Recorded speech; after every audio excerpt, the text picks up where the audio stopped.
Ladies and gentlemen, welcome. You are watching 90 Minutes to Close the Loop, the web series on glass recycling by Close the Glass Loop. In our previous episode, we discussed the end of waste status for glass and its role in the circular economy.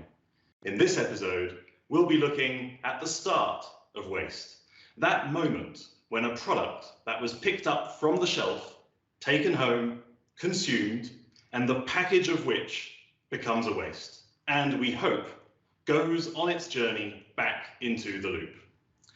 From purchase to purpose. This is a decisive moment because however much a packaging material may be recyclable, if it does not get collected, it can get lost in nature, it can get lost in mixed waste, or it may not meet the quality requirements of the value chain to have it recycled into a new bottle, jar, or flacon. So the consumer plays a critical role at the start of that loop, and yet it's easier said than done to get the consumer on board. In some geographies, there is a long tradition and established culture of separate collection. But in other places, collection rates still remain relatively low. And wherever we are, there is always room for improvement. So how to communicate to consumers to get them into the loop? How do brands approach their role beyond the purchasing decision of a consumer? Who is responsible for communicating to consumers about collection and recycling? This is our main topic today. And also later, we'll be hearing from a best practice presentation where we will be traveling to Portugal to hear about the initiative Vidro. Now, to see a little bit who is attending today, well, as usual, Portugal is top of the attendance charts with over 40 attendees. And I have to say a special mention also to guests from Tunisia and South Africa who are attending one of our episodes for the first time. So welcome to you. Now, we have a really exciting lineup, a lot of great content, but it's also for you, audience, to interact with us through the Slido chat and the Q&A. And for the Twitter fans, we'll be live tweeting, and all the tweets featuring the hashtag 90MinuteCGL will be featured in the live stream. So, with all of that in mind, let's jump into the main topic as the clock is ticking.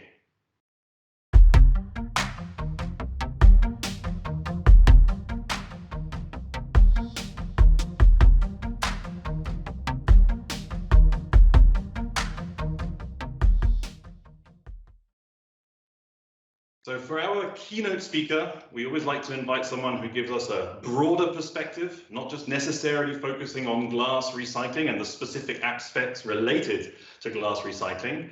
And I am delighted to be joined today by Mihail Gibbons. She is the Director General of AIM, the European Brands Association, and she will be telling us about how brands approach their broader role in society, not just in getting consumers to purchase their products, but also getting consumers to do the right thing afterwards. Mihail, thanks a lot for joining.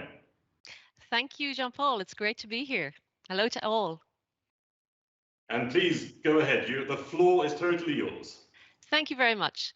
So, delighted to be here today to talk to you about how we can encourage and empower consumers in the green transition. And as Jean-Paul said, not just in the purchase decision, but hopefully afterwards as well, so that they can play their role in the circular economy. So I'm going to talk to you about two things today. I'm going to talk to you about behavioral science, or nudging, as we call it. And I'm also going to talk to you about consumer information and the importance that we put on that in terms of getting the consumer to the next stage in terms of instructions for recycling and waste management. So in the broader context for brands, I represent the branded consumer goods manufacturers, innovative and investing across Europe and globally. We drive sustainability through eco-design, and that's in the broadest context. So we start into this is a circular kind of approach where everyone has a role to play, including the consumer, very importantly, the consumer.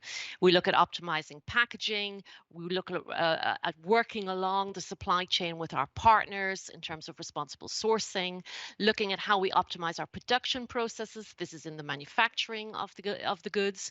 but also particularly how we can engage consumers in sustainability. And that's what I'll focus on today, because in doing that, we would hope that we will actually also engage them in coming back into optimizing the packaging through waste management, through recycling process. So on that front, I'm going to talk about Nudging for Good, which is an initiative that AIM started in 2015, but has a history from before that, going back to 2007, 2008. So what we do is look at how we, as the branded goods manufacturer, can actually leverage our brands to influence consumers, to nudge consumers to adopt more sustainable behavior. This concept sits in academia, actually, in behavioral science. And the nudge phrase was coined by Richard Thaler and Cass Sunstein going back to 2008. So what do we mean by nudge and nudging? They looked at the choice architecture for people in terms of their behavior, and what is it that you can do to nudge or help people to take a decision without taking away any of those choices.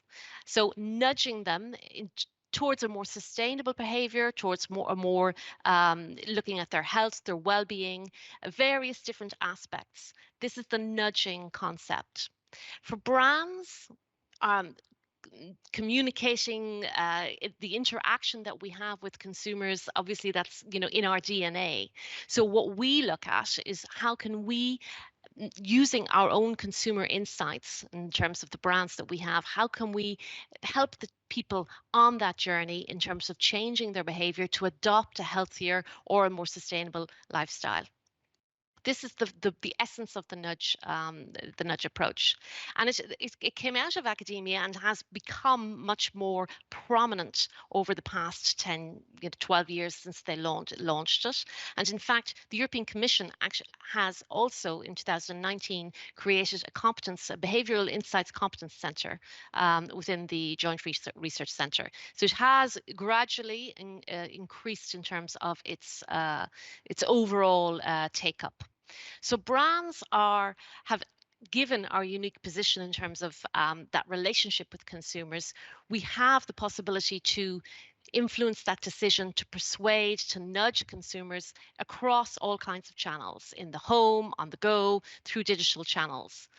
So I'm going to show you today a couple of examples which I think are helpful in terms of, because they showcase what we can do, but also because we work with public authorities in doing this. But before I do that, just to explain a little bit about, what nudging is and what the criteria are for nudges. And if you go to our website, nudgingforgood.eu, you can have a go at creating your own nudges. The nudge influences behavior. It looks at what is original, what has to be transparent, smart, simple. It is very important that it preserves the freedom of choice. So it's not about banning things or taking things away. Nothing is imposed upon the consumer. The nudge influences the consumer to behave in a certain way without removing any of the other options. It's also based on insights of individuals in their local environment, and the examples that I'll show you today demonstrate that very much. It leverages behavioral economic factors.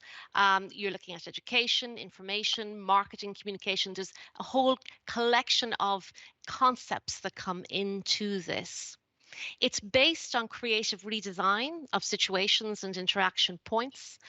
But most importantly, it doesn't rely solely on, for example, either education, information, or economic incentives. This is quite important for the whole nudge concept. So we, as I said, started this in 2015. We started to introduce it throughout the branded goods, throughout our membership, the branded goods manufacturers, and we have run 2 awards. We were running them every 2 years, with the exception last year due to the COVID situation. But the plan and the idea here was to ensure that we could actually inspire through sharing examples, good practices, initiatives that are going on in different countries to inspire even more nudge take-up, if you like, in nudging the brands.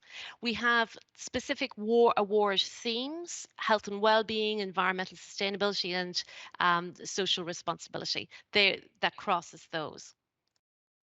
So in terms of a couple of examples, and because we're interested today, and your focus is looking at the consumer and the post-consumption situation as such. This is an example of the Wrigley Company working with an authority, a public authority, Keep Britain Tidy, and the whole approach here was how they turned bins into charity collection boxes. Now, the behavior that they were trying to address here was littering, and to actually reduce the litter that we can have seen, in public spaces. Then what they have looked at is actually using what is already available, which are bins, basically, and how do you encourage or nudge consumers and nudge people to actually pick up litter and put them into the bins.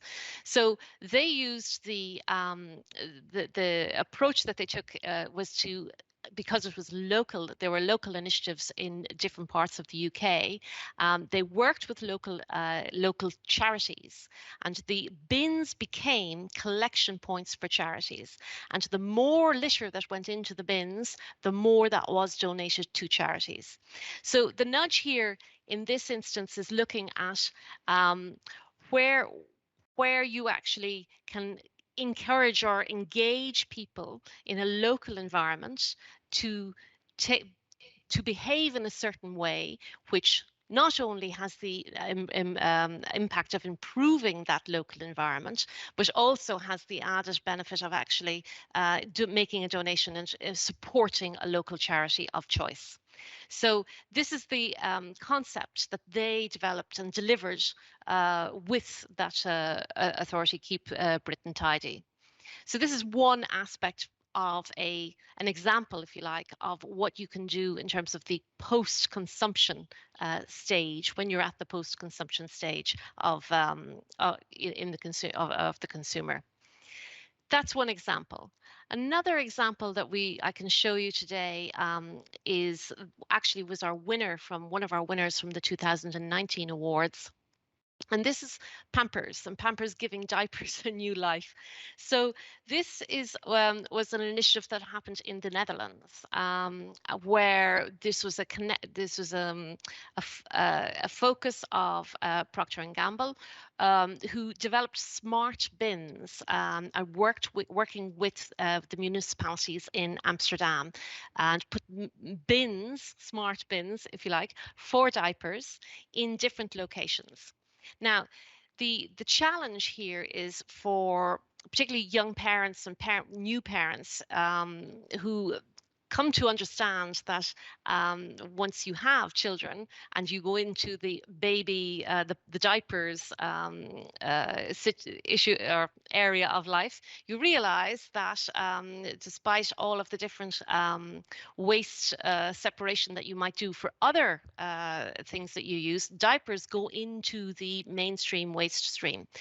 And this was an insight that was brought, that came through from the Pampers, for the Pampers team. So this is something that new parents actually are quite concerned about. So this initiative looked at uses an app, an app on a smartphone, whereby you can take your waste, your diaper waste specifically, and you can put it into a specific bins. These are bins dotted around certain municipalities, which are then taken in a certain waste stream and recycled using a technology that Procter & Gamble developed with one of the technology provider actually in Italy. The nudge here was the in using the app, you opened the bin, you put your diapers in, and you actually then received the information as such through the app about what you were contributing to the environment. So they would take the percentage, for example, of the diapers that this would create X amounts of chairs if recycled. This would create X amount of paper if recycled. You have come back and for a fourth time, so now it's a habit. So these are the types of nudges that they put into the app in order to encourage and influence those young parents to come back and continue to recycle the diapers that they had. So that's another example, and both of those examples I wanted to use today because they're also both worked, private sector and public sector working together. And I think that when we're looking at how we can encourage consumers going forward to close the loop as such, we need to see how we can do that in partnership with authorities or various municipalities. That's two examples on that front. What's really important for us as brands is that we can provide, and we do provide, consumers with reliable, relevant, and clear sustainability information. Part of the challenge we see as we, operate across Europe is that there are so many different instructions, guidelines, issues in different countries that it can be quite confusing. In the past few months, we have been working with ourselves here at AIM, and now with a broad coalition of nearly 40 associations across Europe, to look at what could be put in place to really see if we can harmonize some kind of system, have a system where we could harmonize instructions, particularly for packaging waste, for consumer instructions for packaging waste. We see that this is an opportunity, particularly at an EU level when they are now going to revise legislation in the coming months, to really assess, is it something that can be simplified and made more harmonious across the different countries in Europe, so that we can really engage consumers to come into this place with us in terms of the whole loop for recycling of packaging waste. There is a very a video to this in terms of giving all of the whole detail on this, and John Paul is going to make that available to you on the Close the Loop website. But what we're looking at is essentially whether we can actually match pictograms which we would put on the packaging of our brands that are pretty much in every household in Europe, that would then match what is the packaging that is on the bins. And the way we can, the pictures that are on bins. So the way we see that the Danish pictogram system is actually a very good conceptual example for this. And the effect would be that it would replace other labels connected to sorting. So, it's not the system that we think, okay, this can be applied across Europe, but what we're looking for is a way forward that we can see some kind of harmonized approach across all European countries. And pictures, speak 1,000 words, as we say. What we see this can replace is a proliferation of labels on packaging, which from our own research and experience shows that it can be quite confusing for consumers. So in order to bring consumers on this journey with us, as John Paul was saying at the beginning, we see this as a real opportunity to make a change which would be helpful to empower those consumers in the green transition. And there is more information on the video, I think, that John Paul will show you at a later point.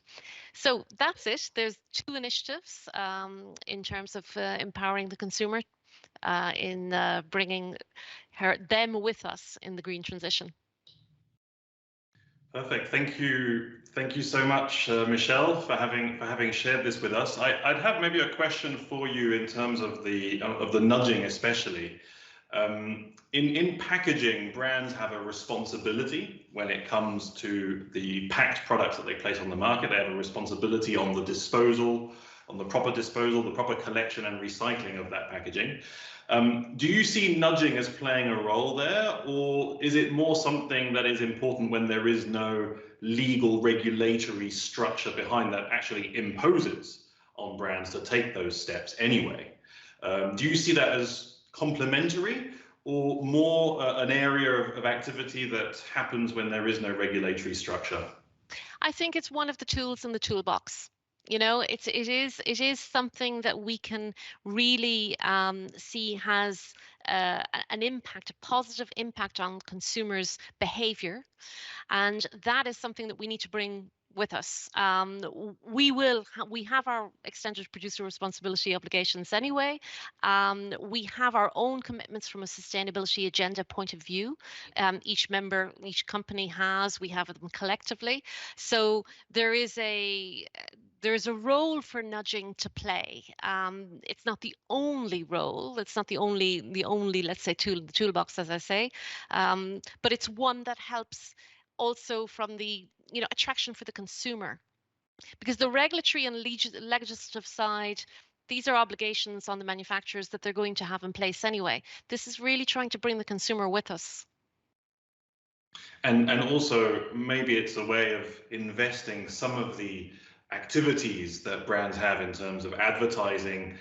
Can they also use that to leverage certain messages towards consumers on collection and recycling?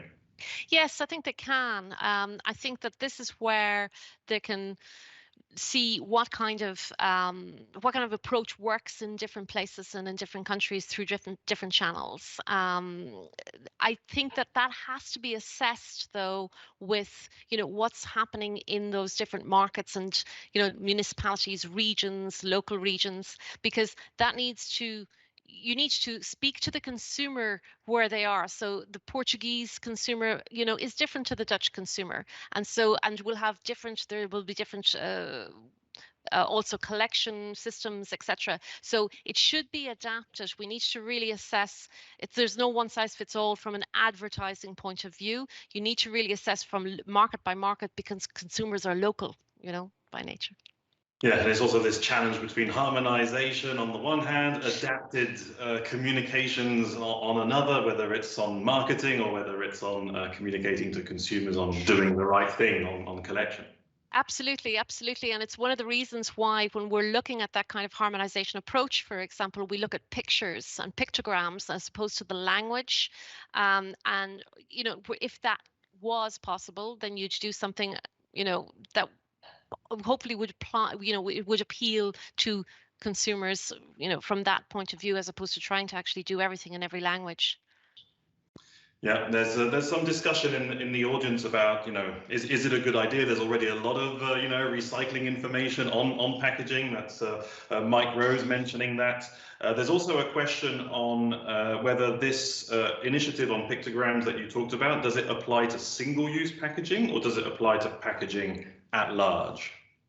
Well, we're looking at it as applying to packaging at large, because the whole approach for that is to encourage consumers in their instructions, in order to increase their role in putting that product that is consumed back into the system in the right place.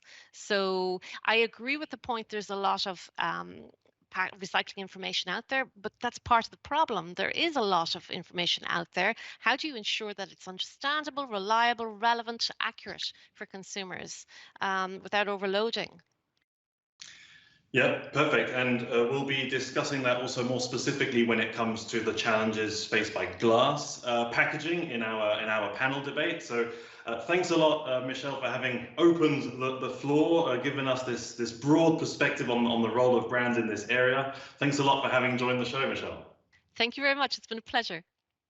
I look forward to hearing it. Thank you. And so now to go deeper into the challenges faced by glass packaging on the communication to consumers, we go to our panel debate.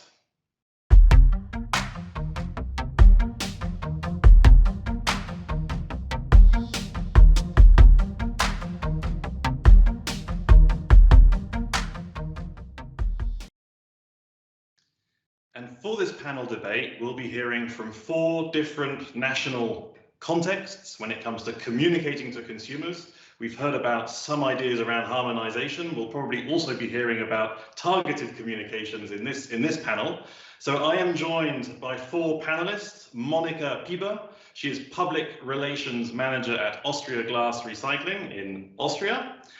I am joined by Mariona Cruz, Juli, she is Marketing Coordinator at Ecovidrio. Mihail, Mitev, Customer Services Manager at ECOPACK, Bulgaria. And Barbara Maciałczyk, Marketing Manager at Ardagh Glass Packaging, Europe. Welcome to the 4 of you, and thanks a lot for being on the show. Thank you. So we shall start this panel with some short insights from each country, because otherwise these discussions can get a little bit theoretical. We wanted to make sure that we heard from very practical examples of what is happening in these countries when it comes to communicating to consumers. So I suggest we start with Austria. Monika, can you tell us what's been happening in Austria and how have you reached high collection rates, getting consumers involved? Well, a warm welcome from Austria, from Vienna. Please follow me to a short journey to the past. Afterwards, I will show you what are our targets and our measures, some of them nowadays. Austria Glass Recycling is a non-profit company. We belong to the glass industry, Vetropack and Stölzle, and to the one of the Austrian EPR systems. And glass recycling in Austria is established in the 1970s. So, the journey to the past, you see a glass bin from the 1970s.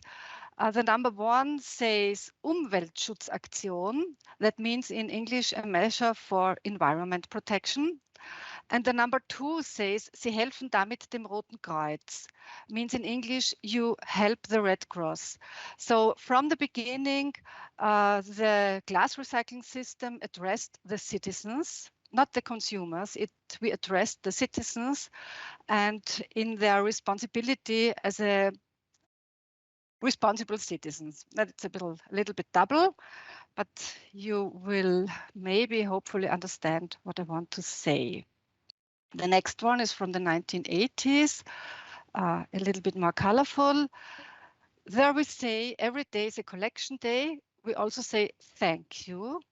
And we say, let us collect waste glass for the protection of the environment. So again, the aspect of environmental protection. Now, what we're going through today, our communication target is citizens collect their glass packaging regularly and carefully. Well, that's clear. Our main target groups are the multipliers. We concentrate on the communication with multiplier groups, especially with the waste consultants. In Austria, there are more than 300 waste consultants in the municipalities and associations of municipalities.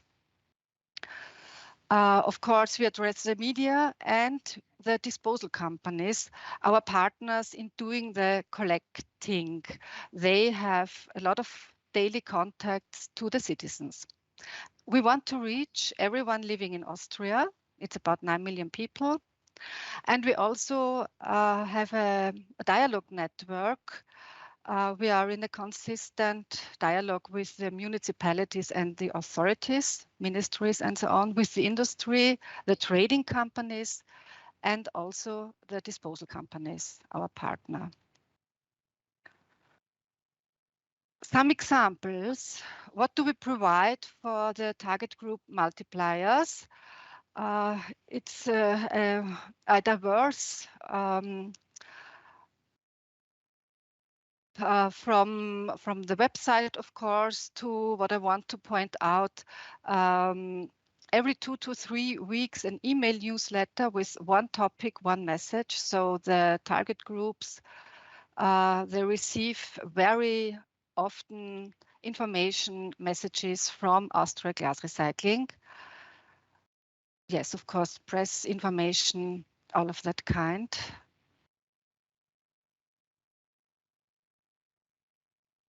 The citizens, they are also invited to the website, of course, Facebook. I want to point out the programs for the primary schools with Bobby Bottle, a very clever wizard. We sent them through the country since the year 2000, and we reach 5,000 children every year. So we invest in the future. The small people in Austria know about glass recycling. We also carry out motive research. We know that we lose a lot of white glass in the residual waste. White glass bins are too less in the glass bins. We want to know why. There are several reasons, and we try to address those reasons in our communication work. And we also have some programs for our dialogue network. For instance, 2 times a year, especially in pandemic years, an Austria Glass Recircle, where we invite people from disposal companies, from trading companies, from the recycling industry, and so on, to discuss topics about glass recycling very regularly.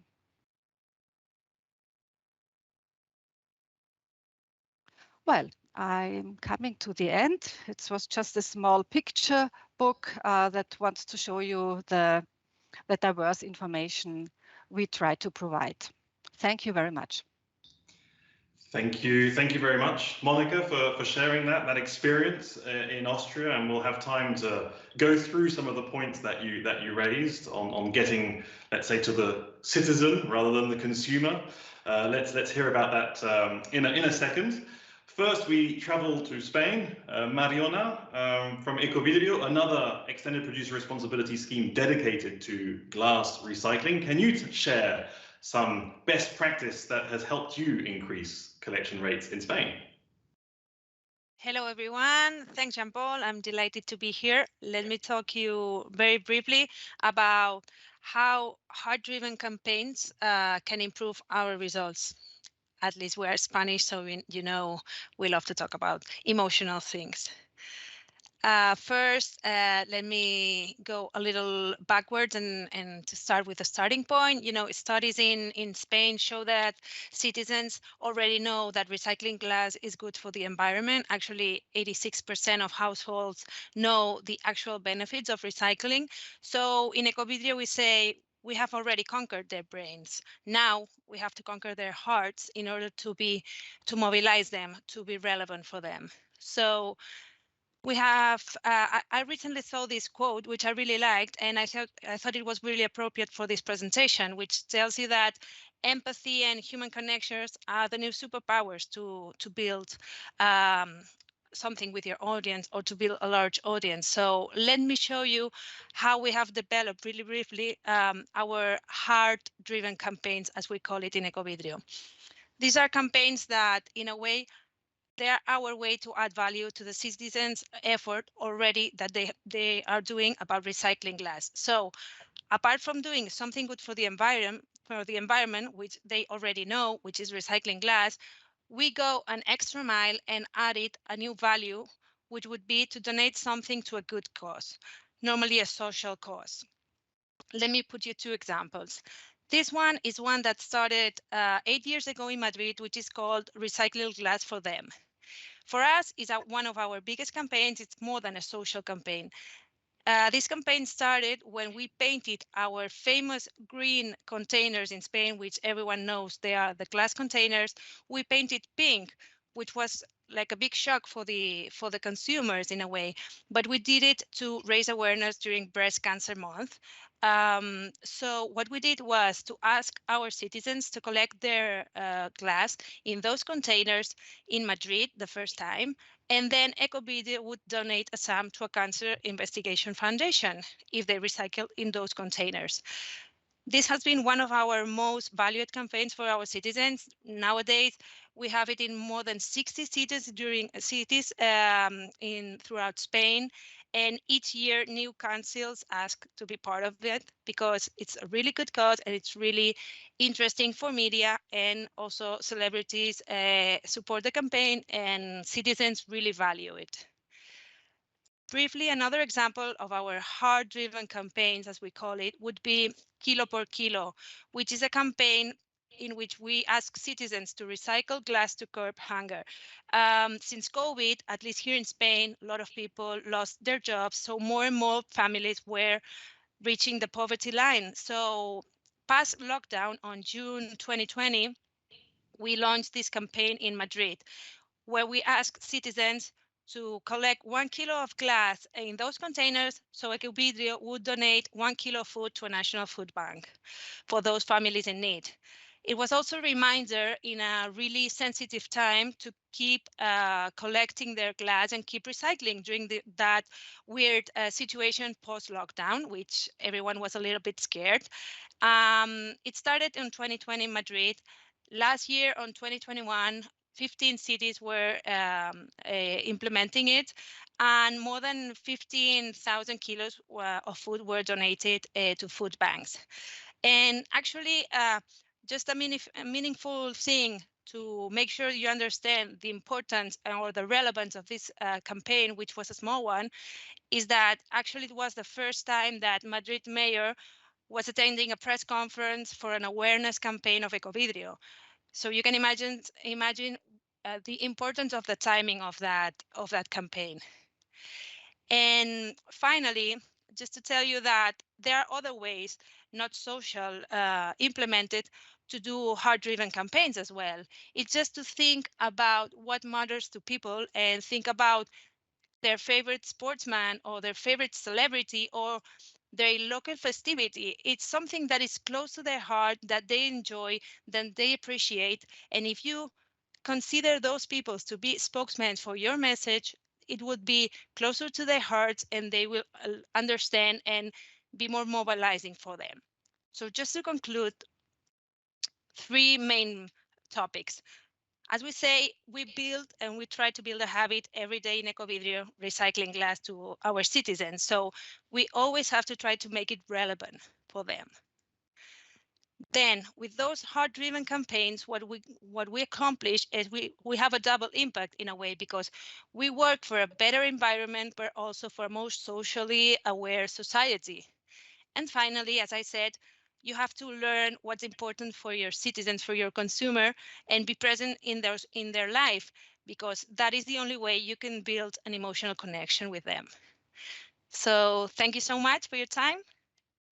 Thank you, Mariona. So combining the rational and the emotional, also being responsive over time to different evolutions in society, and to show that glass recycling is always relevant. So these are interesting points on how to build a habit in consumers. Hopefully we'll be able to take up some of those in the discussion. Thanks, Mariona. So we've heard from 2 glass dedicated extended producer responsibility schemes in Austria and Spain. Now we move to Bulgaria with Mihail at ECOPACK. You're a multi-material extended producer responsibility scheme. How do you also then communicate to consumers? Okay. Hello, dear Jean-Paul. Hello, everyone. It's a pleasure to be here and to present some nudging done in the Bulgarian way.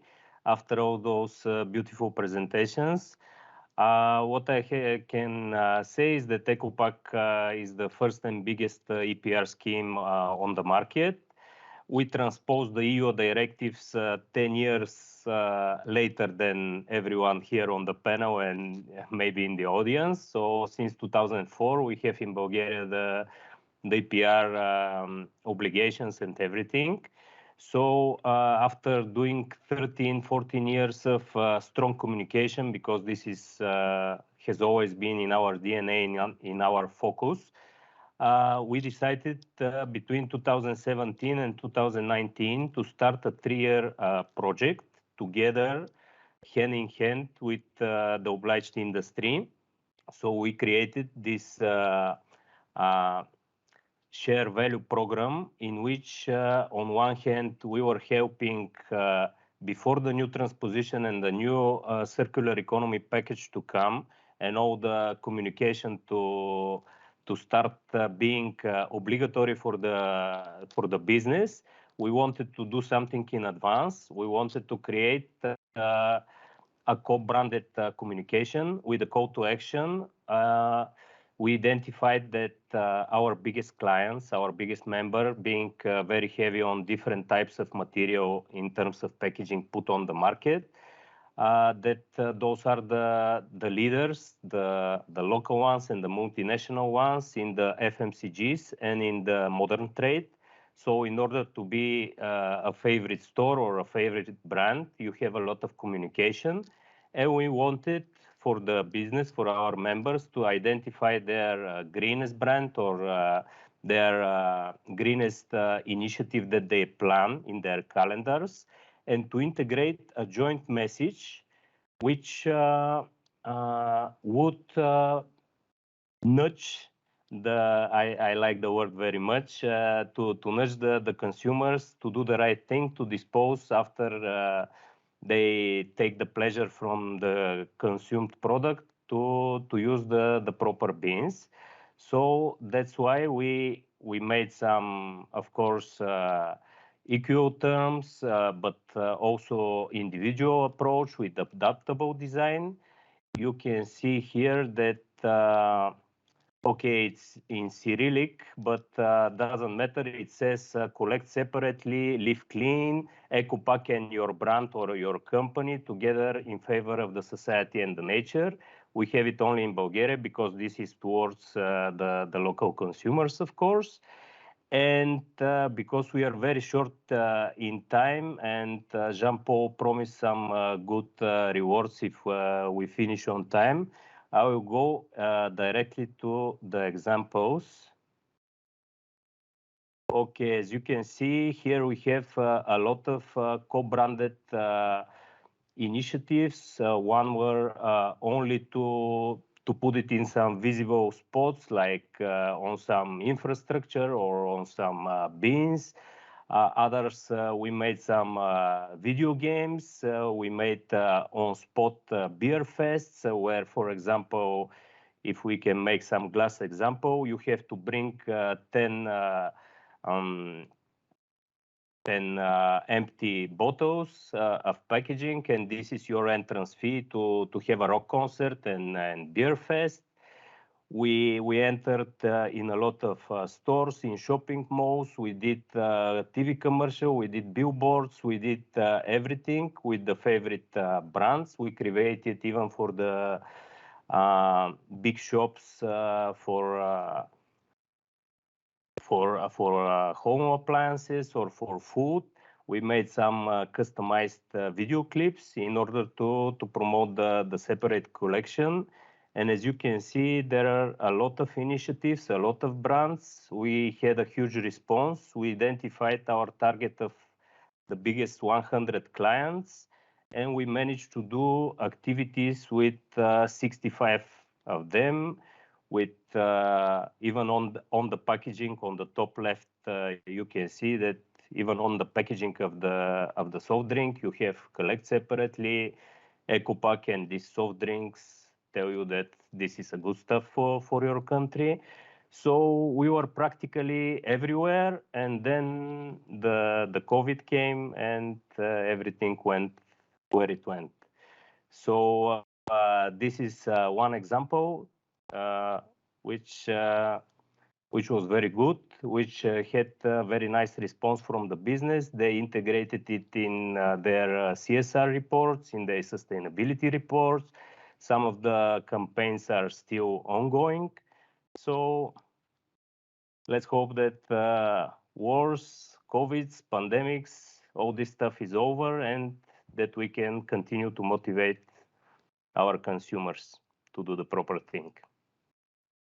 Thank you, Mihail. What's interesting here is that usually brands mobilize extended producer responsibility schemes to engage with consumers, and here it's an extended producer responsibility scheme who has mobilized brands to engage with consumers. That's an interesting point. And yes, I do have my own nudges to make sure that speakers stay on time. There's some discussion in the audience as to what the reward is, and we shall not reveal the nature of this reward.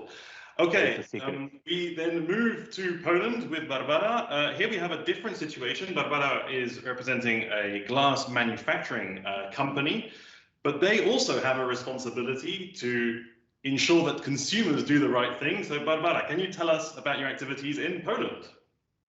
Absolutely. Hello, everybody. Hello, Jean-Paul. Thanks for having me. So I am representing Ardagh Glass Packaging, and it's a glass producer. However, I'm also representing Friends of Glass, and this is a movement which we established at the European level, and we're running in Poland. And this is a movement which is actually educating consumers about glass benefits and about the recycling. So it all started for us a few years ago. When we were talking to people, we realized that there is a lack of understanding on how to recycle glass properly. Therefore, we decided to take action. And due to limited resources, we thought the best way would be to find dedicated people who would help us out and know how to pass the knowledge. Therefore, the most obvious choice for us was to involve teachers.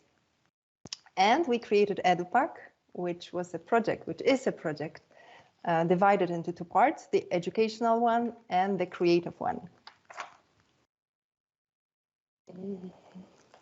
So first two editions were very similar. We created a video on how glass packaging is being produced. And we also created some other educational tools, which we passed to teachers.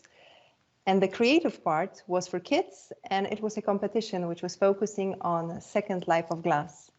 The third edition was a bit different. We broadened the scope and we invited other packaging materials.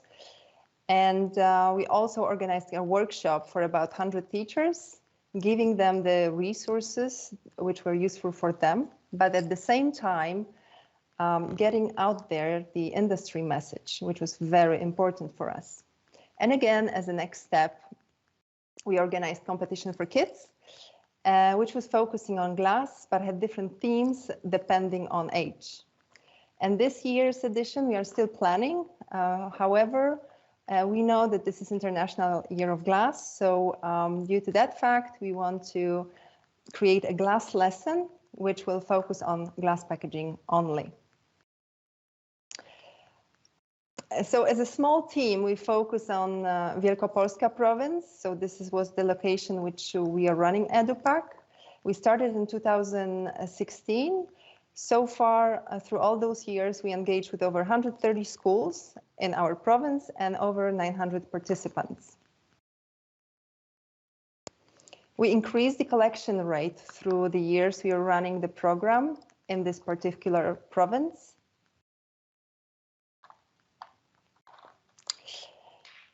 And as you can see, those are our goals. So first of all, we want to improve glass recycling rate and glass quality. We want to extend the projects to entire country. This is the goal for this year. We'll try to do that. We are happy to share the educational materials with interested parties. And we would like to cooperate with other partners from value chain to make this more successful. And of course, we believe that we will succeed if if we have the transparent information on what happens to glass packaging, if we improve bottle bank collections, because it's not perfect in our country yet, and I believe in others as well. And of course, this is a long-term commitment, so we cannot just give up now after a few years.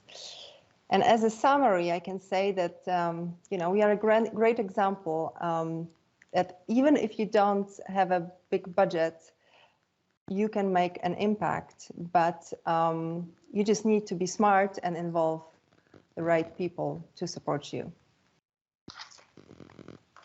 Thank you so much for sharing that, investing in the younger generations, but also in the teachers of the younger generations. Both need to be worked on.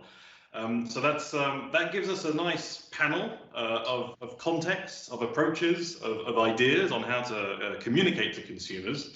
And this topic is so broad and wide that it's very difficult to break it down into a short number of topics. But I'd like to maybe just start with where we left off with the keynote, with this idea around informing consumers on the pack, because you have all spoken about much broader communication campaigns. What is the role of the actual package, which is what the consumer holds in his hand before throwing it into a bin, or we hope he throws it into a proper glass bin? How do you see that the importance of the information on the pack compared to these broader communication campaigns? Monika, you didn't speak specifically of the package. Has that played a role in Austria? And do you think that's where the communication should happen? Or do you think it's more a target, a broader general communication campaign that's required? Until the recent years, it wasn't very easy to bring recycling information on the package.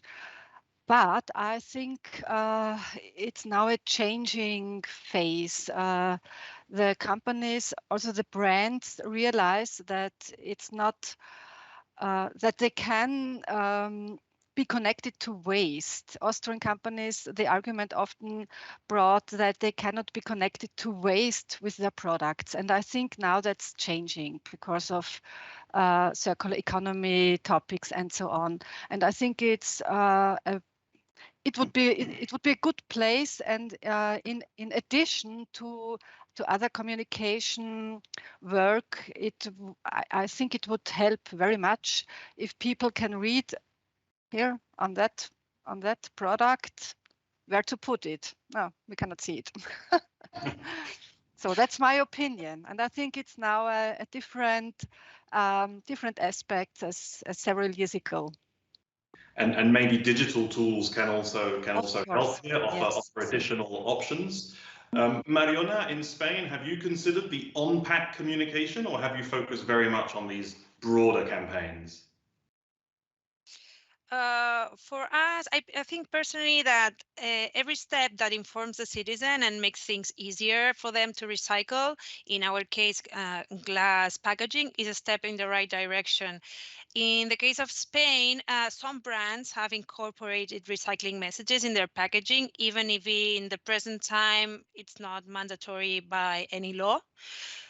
And I think regarding what was said before in the first presentation, I believe that it should be harmonized in a European level, maybe because just to be as clear and as concise as possible, since there are so many types of packagings and so many situations, that pictograms, for example, should be a really good example. Okay, so there could be a role to simplify communication also on pack. Mihail, also a comment from you in Bulgaria, the role of this package communication.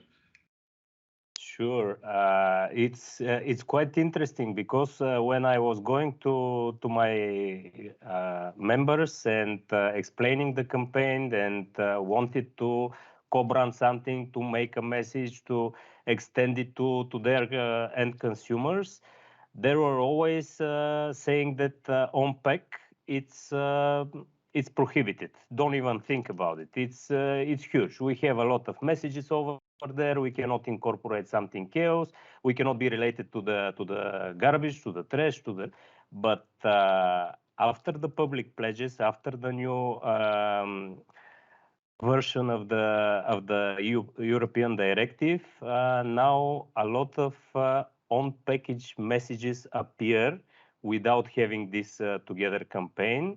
But I think that it's not only, I totally agree with my esteemed colleagues, it should be unified, but not only this communication, all the pictograms, all the references, because it's crazy. Green dot is obligatory in Spain, but it's banned in France. In Bulgaria, you have to have the Mobius loop, but in some places it's not the case. So we have to address the consumer in a joint approach way. And on-pack is good thing because a lot of consumers in Bulgaria, they started to read the packaging. This was up until recent not the case. Even the food macros, the food information, the content, also the promotion of environmental behavior. But on package and everywhere. And as I told you already, we are 10 years behind, so we have a lot of communication to communicate. It's interesting because it could also give a role to that waste and show that you can communicate something on that package and show that it's actually a resource for the rest of the chain that happens just afterwards. Barbara, do you think that could be also an opportunity to communicate messages around the fact that this empty glass bottle is actually a resource? Absolutely. I think this is a great role for all of us, and I would like to involve the entire value chain to actually back us up with this one, because I think that the communication should be from all the sides, and I agree with the other panelists saying that it should be on pack but off pack as well. The only thing which I believe is the most important is to have it simple, clear messages. What we've seen in Poland right now, and I'm sure it's in the other European countries, is that retailers are trying to put some pictograms on the package to make it easy to consumers to recycle it. However, they all have different pictograms. So if you go to one, you will see something else, and if you go to the other, you will see some other pictograms. So I think this is not the way to move on. I think simple message. I'm not saying that all the countries have to have exactly the same ones, but it has to be something which is going to be consistent.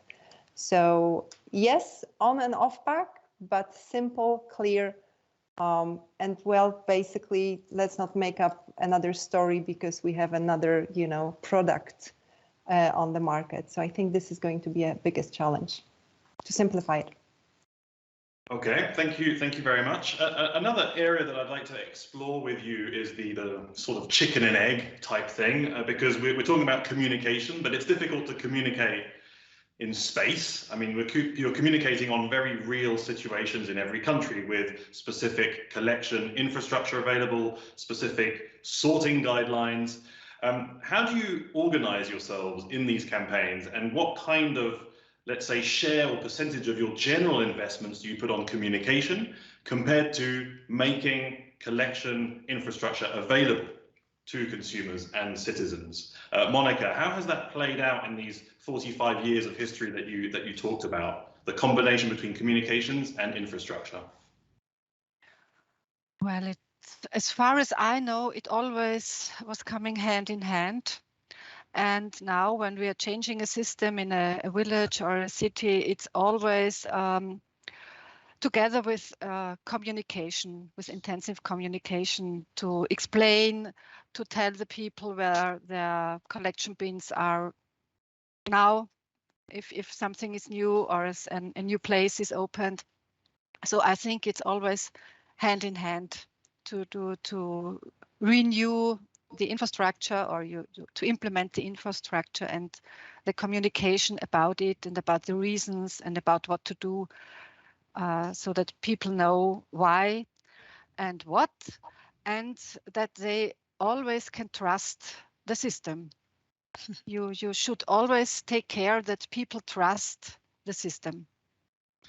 But this then poses a challenge of responsibility. Those who are communicating to consumers are not always the same ones who are responsible for setting up the collection infrastructure. So Mihail, maybe how do you deal with that, let's say in Bulgaria? How responsible are you also for the collection infrastructure? It's difficult, mate. In Bulgaria, we have strong competition, and I cannot say that it's the best competition in the world. We are the only ones doing any communication to citizens. What I can share here a little bit to switch my answer, because I'm doing a lot of education on clients, employees, on some association members, etc. So the top two questions everywhere that we received are related to the transparency of the system. The Bulgarians simply do not believe that in Bulgaria we have recycling facilities. They imagine that those are some spaceships, that only in Western Europe this is the case and it's happening. So one is the trust And the other one, on the other hand, is the inconvenience of the system. So I go to work taking left, but my bins are on the right. So I would like to be more available. So the two things come hand in hand. The people want the communication, they want the whole story, they want to see the way of the waste, the packaging. And on the other hand, they want the infrastructure to be there, to be available, to be modern, to be trendy, to be cool, and to be something that they would like to do. And that's what we are trying to. But in comparison, the budget for infrastructure and the budget for communication, there is no comparison. A lot more is spent on infrastructure. Okay, that's good to know, because that does remain, one of the key parts is to have the collection infrastructure available. In Spain, Mariona, it's an interesting example because you actually use the containers as your vehicle to communicate to consumers. So how do you perceive this relative investment on collection infrastructure, responsibility versus communicating to consumers? I agree with the other panelists as well as what Monika says. I think they always go hand by hand, and the key is a good mix. In our case, or firstly, I believe that it's necessary to have a great infrastructure that works. In our case, we are experts in glass collection in Ecovidrio in Spain, and we are one of the most containerized countries in Europe. We have more than 200,000 containers in our streets. So the infrastructure works, and we are really connected to citizens and administrations. And when there's a need for a new container, we always are the first ones to want to put it on the streets, because we know that the more containers we put next to our citizens, the collection grows. So apart from that, that's another point of why we in the marketing department use our containers for marketing campaigns, because we understood in a way that we had those massive assets in our streets, and we had to take responsible for that. And they could be like small billboards in our streets that citizens are always interacting with them, so they are natural for them. So if we can put some messages, some interesting heart-driven messages, or informative messages as well, they work, because they are in the point where the actual citizen is collecting the glass. So for me, it's always like a great mix. And then when you have the great infrastructure, then you have to work to deliver powerful communication strategies in order to mobilize those citizens in that to go to recycle to those containers. Yeah, no, I think it's really interesting to consider the container as an asset, because that also maybe helps to think that what goes into the container is also an asset, in this case for the circular economy. In Poland, Barbara, do you get any feedback from some of the children that were part of your campaign on how they perceive the collection infrastructure and the availability in Poland to actually recycle one's household glass? A quick unmute, Barbara. And we will not get the prize. We have 7 more minutes. Okay, so first of all, I believe that kids are such a good target group, because they're willing to, to learn, and they actually pass the knowledge to the parents. And so this is a great area where you should start with your education. Unfortunately, sometimes you can see that they are quite demotivated because of what I said in my presentation. For example, the pickup, the bottle bank collection. So if you have bigger cities, for example, and you have those bottle banks with glass laying outside for days or weeks, and it's summer, it's just not pretty. So I think that, you have to have a great infrastructure in place. And then again, you have to educate, so you have to go parallel. However, one is not going to work if the other is not working. So even if you educate somebody, then they're going to be like, yeah, why would I do it if they don't pick it up, or they don't know where it goes? That's why also the transparent information is so important. So yes, kids are absolutely, they are great, they're happy, they want to know, and they ask questions you don't want to answer sometimes. So yeah, lovely.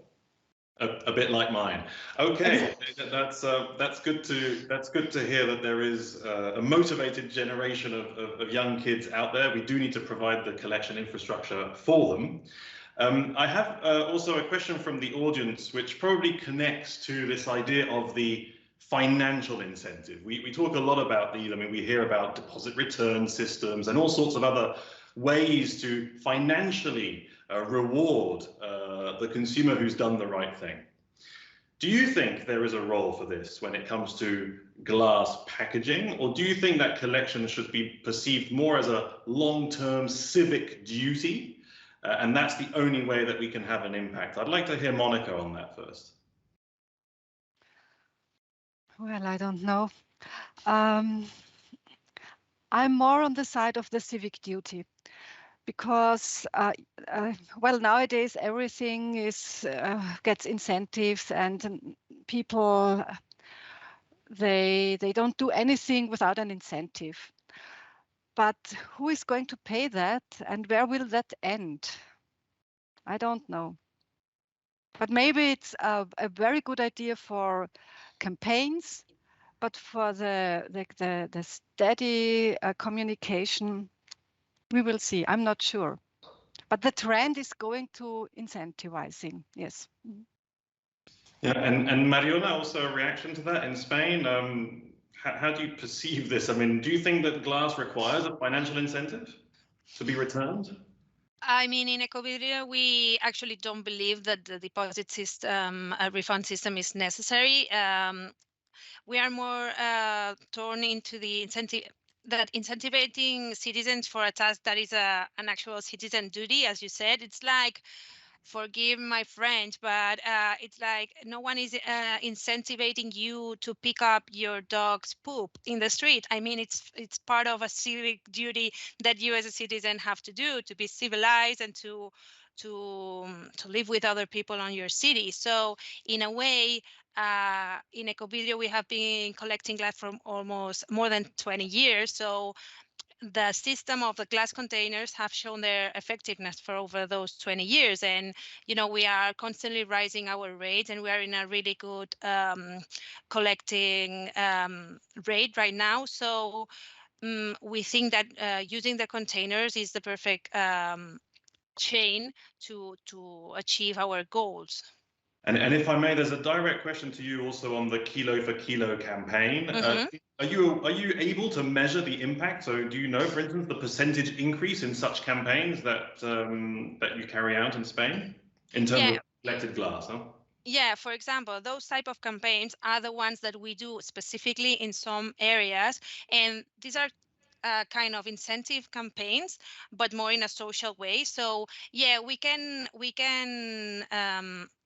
learn how many kilos have been collected in those containers, but normally it's a small, well, in Madrid, for example, there were like 25 containers the first year, and we collected 4,000 kilos, which is a lot, but in a big city like Madrid, for 2 weeks that those containers were on the streets, it's not so extraordinary, because, you know, those containers are only like 25 in a big city which has hundreds of thousands of containers, you know. So but it makes a difference in a way of incentivizing the citizen for a small cause in a small moment. But we believe it's more like the extra mile that we do it in Ecovidrio, in order to make them perceive that they are doing something even better for the environment and for the society, but just in a precise moment. We don't believe that doing that every moment you are recycling a bottle would be the case. I don't know if I made my point. Okay. Yeah. No, we understood. We understood perfectly. It's a small drop, but it contributes to the bigger picture. It's hard work. It's long term. Mihail, do you see financial incentives having a role to play? And I'm talking specifically about glass packaging here.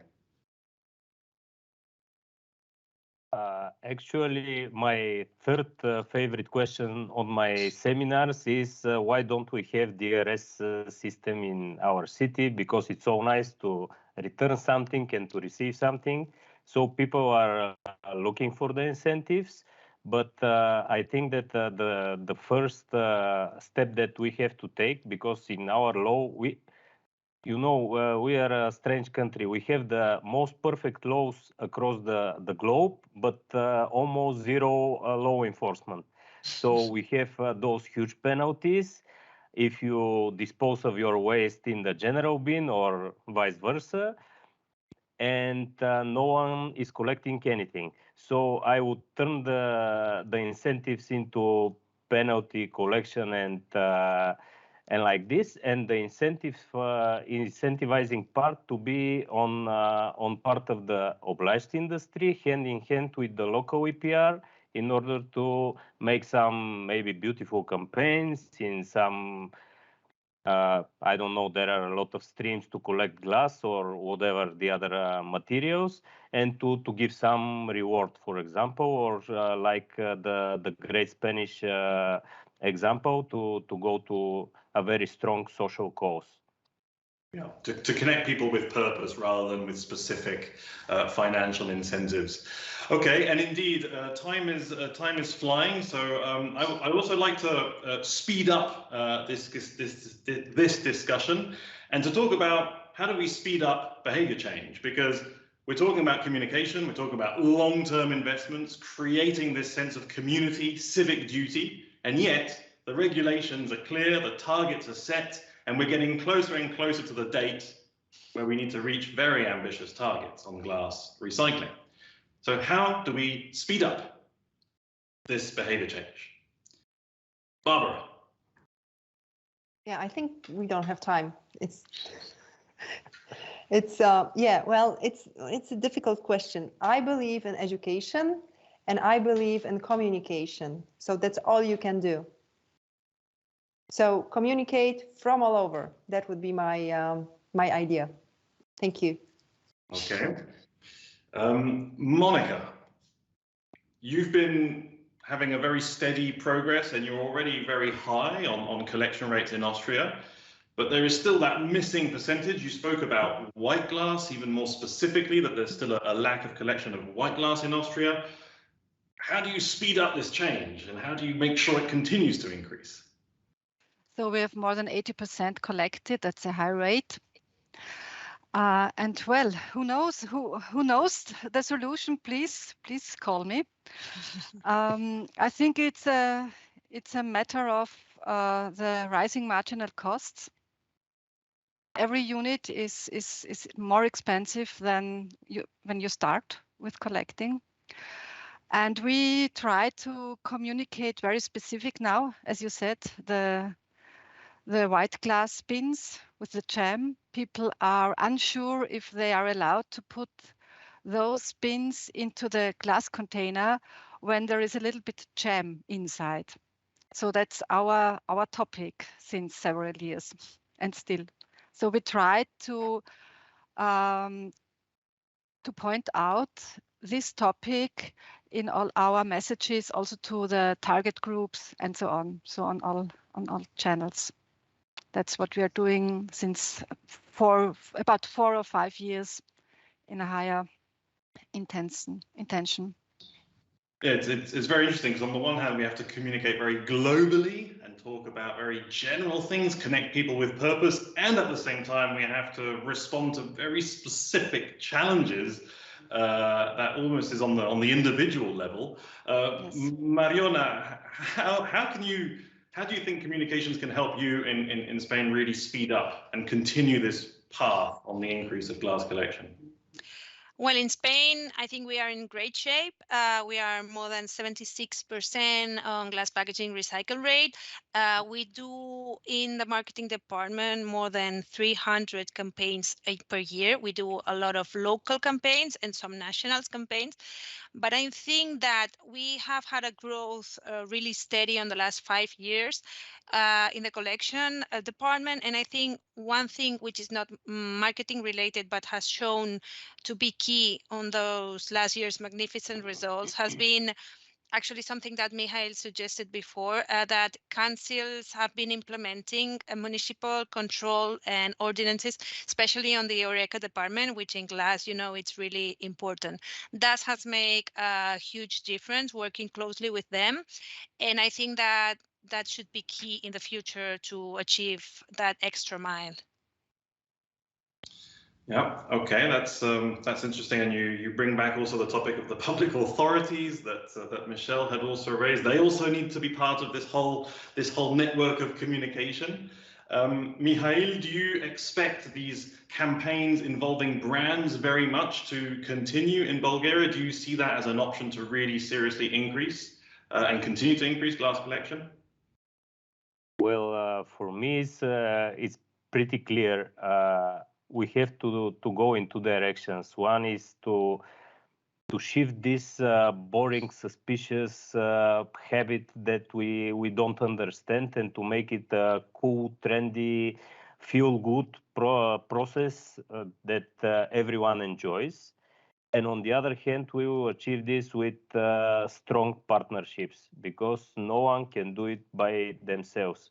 If the authorities, with the obliged industries, with the obliged cities, do something with the local EPRs in favor of the consumer, then we have a highly motivated society that knows the infrastructures, know their duties, and pretty much that is the way for me, hand in hand. Otherwise, it's a lost cause. Okay, that's very clear. Now, to wrap up, we know, at least we know, I think a lot of people would also probably know, or at least think, that glass is a very recyclable material. Do you think that as a recyclable material, glass is somehow a privileged material when it comes to consumers sorting their packaging for recycling? Do you think that plays a role? Do you think that's enough? Or do you think that even though glass is a very recyclable material, there's still a lot of efforts to be done when it comes to communicating on the value, on the benefits, on everything else around glass when it comes to the circular economy? And I'd like you to try and wrap that up in about a 30-second response. So, is glass a privileged material when it comes to consumers sorting their packaging? Monika. I think it is, but glass is perceived as a valuable material, and that's also a kind of problem because people use it at home because it can be used. So it's a conflict between two targets. Yeah, because it stays at home and it doesn't actually go back into the loop, even though it's used for many years. Okay, thanks Monika for pointing that one out. Mihail. In Bulgaria, if you collect separately, you do the whole waste streams. You don't collect only the glass. The glass, maybe it's a lot cooler to the society because when you drop it, it breaks. And people enjoy breaking stuff. So in this sense, it's a privileged material. But otherwise, if you collect it, you do it with all the waste streams. Okay, thank you very much, Mihail. Barbara. Well, I think that for people from the industry, it seems like it is privileged material because it's so easy to actually pick the right bin.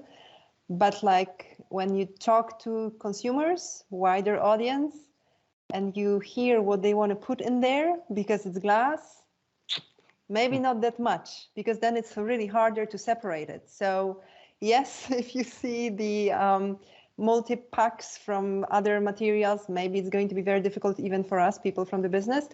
But glass, come on, it's simple. It's either jar or a bottle, right? No, not really. For the consumers, it's a glass of water, you know, or it's a flat glass. It can all go in there. So I wouldn't be so sure if it's that privileged, because if everything goes into the glass container, it's very hard then to separate it. Although it seems that it's easy peasy. Yeah, and as Monika said, you know, if there's a bit of jam in there, people don't quite know what they should do with it. So, okay, thank you, Barbara. And Mariona. I'm sorry, I have to disagree with Barbara, but in the Spanish case, I think it's absolutely a privilege to have and to recycle glass, because we like to say that it has infinitive lives. In our case, it's a mono-material container, so it's super easy and efficient, the process. And I think that Spanish citizens with more than 20 years recycling glass, it's the container that they know the most and the best what goes inside. So we don't have quality problems whatsoever with impurities. We only have 2% of impurities, comparing in Spain 40% that there's in the plastic container. So absolutely, for us, it's a privileged material. Okay, we can learn from you guys, definitely. Thank you, Mariona, and to the four of you for having shared these perspectives, your experience with communicating to consumers. It was a very enriching debate. Thank you so much. Thank you. Thank you. And so now, with no further ado, we move to our best practice presentation.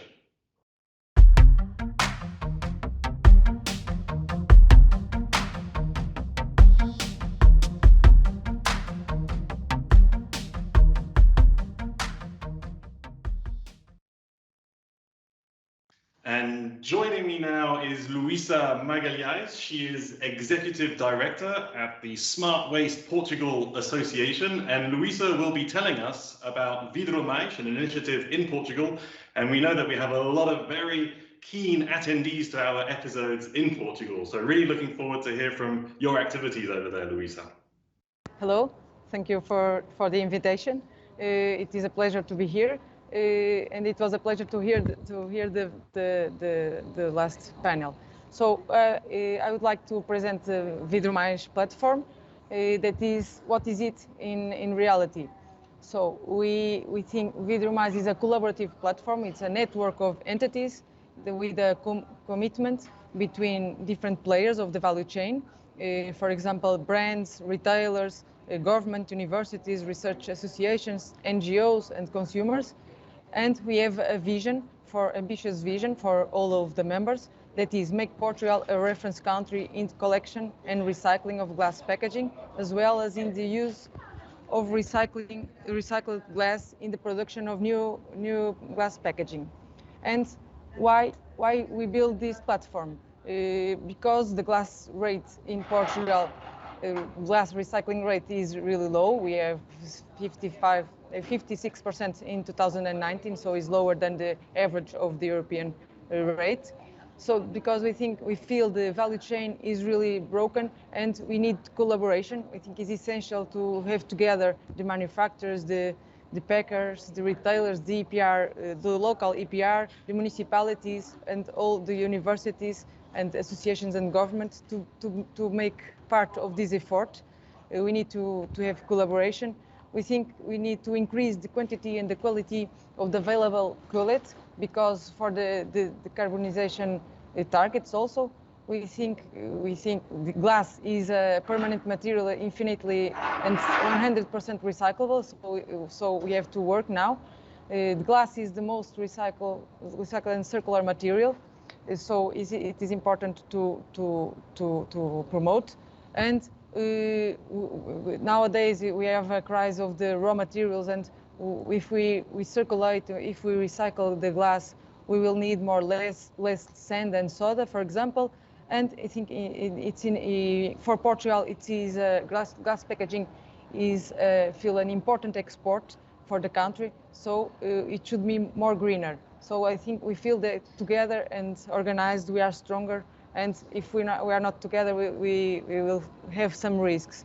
So Vidro Mais gives shape to the Portuguese action plan of the close the glass loop.